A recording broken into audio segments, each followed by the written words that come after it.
Alright, timetable for SPAG, 9 to 9:30 this morning, and it is Friday, so I do my pronouns and activity.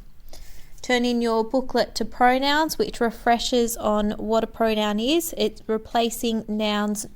So for example, instead of saying Sophie enjoys playing tennis, sometimes I can replace it with she enjoys playing tennis. So you're going to look at the sentences here, and you're going to for each sentence, you're going to underline the noun in the sentence, and you're going to circle the pronoun that it has been replaced with. So there's an example here for you before you attempt it by yourself. Okay, if I'm looking at literacy for Friday, I'm carrying on with Charlotte's Web, so it asks me to reread up to page number 4. I'm looking at question 4 and 5 today. So this is question 4. Why do you think Papa decided to let Fern keep the runt? What do you think will happen? So that's a prediction question. It doesn't tell us what will happen, but we're thinking what might happen next. And then I've got an oracy question. So you need to read this part of the text, and it says, with somebody at home, can you answer this question verbally? So using your words. And it says, do you agree with the statement above? And can you write a few sentences to explain why you do agree or why you disagree? And then it says, can you use the table template on the next page? So we've used this before in class, and you've got a copy of this in your pack. So can you write some reasons for why you agree with what's said here from the book, or why you disagree? And then can you create a final opinion? So do you agree or disagree, and give your reasons why. So you might say, I disagree with this statement because, or I agree with this statement because. Remember to use your full sentences. So for my topic work for Friday, I need to see the Rainforest topic home learning sheet, and I'm finishing project 4. So project 4, we're looking at how different tribes use the Amazon rainforest.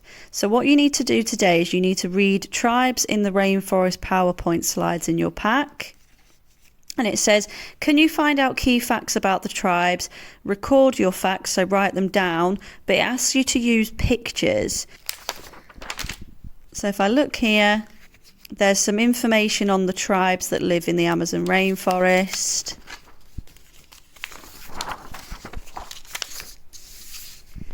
There's some key vocabulary here. So words such as harmony. They lived in harmony with the plants and animals. That means that they agree with each other and live in peace.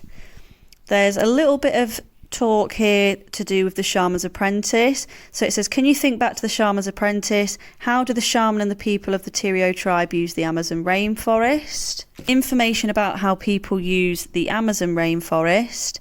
And then I'd like you to find out some facts, and remember to use pictures to record them. So you're going to read about some tribes. I want to know, what is the name of the tribe? How do the tribe use the rainforest? Is there something that you think makes this tribe different from the others? And there's some information here on 4 different tribes. Another activity where it's called a letter from Accra, and one of the tribes people has written a letter to you, and it says, can you read through your letter from Accra? You're going to use this information to compare Accra's life to your own. Now you can choose your level of difficulty. The reading with 1 star is pretty easy, the reading with 2 stars is medium, and the reading with 3 is a bit harder. On the next pages,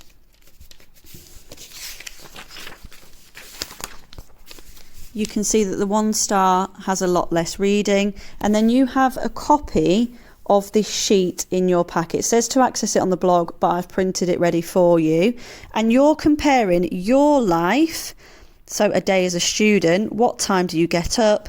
And then after you've read the letter, you need to record what is Accra's life like. So that's on here. There's a bit of extra reading as well for anybody that'd like to learn about the Yanomami tribe. And there's an activity where it asks you to cut and stick to match the event, so what happened, to the timeline. So you need to cut these and stick them in the correct place. So some weeks you'll also find in your pack that you've got a DT, Design and Technology task. So it says, hi guys, for your Design Technology task this week, we want you to create your very own marble run bridge. And it says you can paint and decorate it if you have time or the resources at home. And could you please email your marble run bridge and evaluation sheet? And you can just take a picture and send it to the Year 6 email address because we'd really like to see these. So in here, it tells you about how to make a marble bridge. And it tells you the things that you will need, how to connect it together, and then it asks you to create your own. And at the end, once you've made your marble bridge, can you evaluate it? So what that means is, can you say the good points and the bad points, anything that you might change? So for example, one positive thing that they've said about their bridge is that it stands up well on its own. It doesn't need any extra support. Evaluation sheet here. So it says draw a picture of the most effective joining method you used. So that's the best method that you used to help connect your bridge together.